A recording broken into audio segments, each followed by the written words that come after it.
కేంద్ర ప్రభుత్వం రైతాంగానికి ఇచ్చిన హామీలను అమలు చేయాలి. కార్మికులకు నష్టం చేసే 4 లేబర్ కోడ్లు రద్దు చేయాలి. నవంబర్ 26 దేశవ్యాప్త పిలుపులో భాగంగా నందిగామ ఆర్డీఓ కార్యాలయం వద్ద నిరసన తెలుపుతున్న ప్రజా సంఘాల నాయకులు.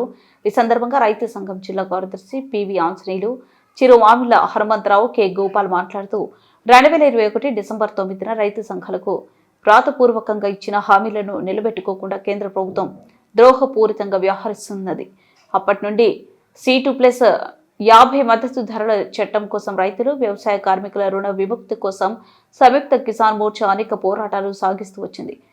ఎన్డీఏ ప్రభుత్వం కార్పొరేటర్లకు అనుకూలంగా మార్కెట్ చట్టాలను మొత్తం విద్యుత్ రంగాన్ని ప్రైవేటు పరం చేసే ఆలోచనలో ఉన్నది. కార్పొరేటర్ల కోసం రైతులకు తగిన నష్టపరిహారం ఇవ్వకుండా భూ సేకరణకు పూనుకుంటున్నది. కేంద్ర ప్రభుత్వం ఇటీవల కార్మికుల హక్కులన్నీ కాలరాసు పెట్టుబడిదారులకు అనుకూలంగా 4 లేబర్ కోడ్లు తీసుకొచ్చింది.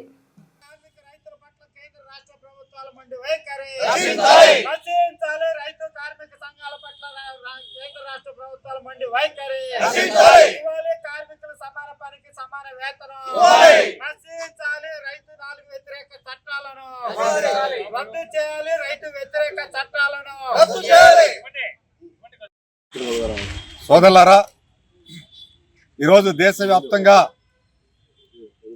ఎస్కేఎం పిలుపు మేరకు, కార్మిక సంఘాల పిలుపు మేరకు అన్ని జిల్లాల్లో ఈరోజు ధర్నాలు జరుగుతున్నాయి. ఈ సందర్భంగా ప్రభుత్వ రంగ పరిశ్రమలను కాపాడాలని, రైతు వ్యతిరేక చట్టాలని రద్దు చేయాలని, కార్మిక 4 లేబర్ కోడ్లని రద్దు చేయాలని, ప్రైవేటీకరణను ఆపాలని, పబ్లిక్ రంగాన్ని కాపాడాలనే దాంతో ఈరోజు దేశవ్యాప్తంగా ఆందోళన జరుగుతుంది. ఈరోజు కేంద్ర ప్రభుత్వం రైతాంగానికి ఇచ్చేటటువంటి 87,000 కోట్ల రూపాయల సబ్సిడీని రద్దు చేసింది. దీంతో పాటుగా పబ్లిక్ రంగంలో ఉండేటువంటి పరిశ్రమలు మొత్తం కూడా ప్రైవేటీకరణ చేస్తుంది. దీంతో పాటు ఈరోజు కనీస మద్దతు ధర C+2 అనే పేరుతో ఈరోజు అది లేకుండా, మద్దతు ధర ప్రకారం కొనుగోలు చేయకుండా ఈరోజు కాటన్ కార్పొరేషన్ ఆఫ్ ఇండియాని ప్రైవేటీకరణ చేస్తుంది. ఆ రీత్యా 8,110 రూపాయలు CCI కొనుగోలు కేంద్రం కాటన్ కొనాలి.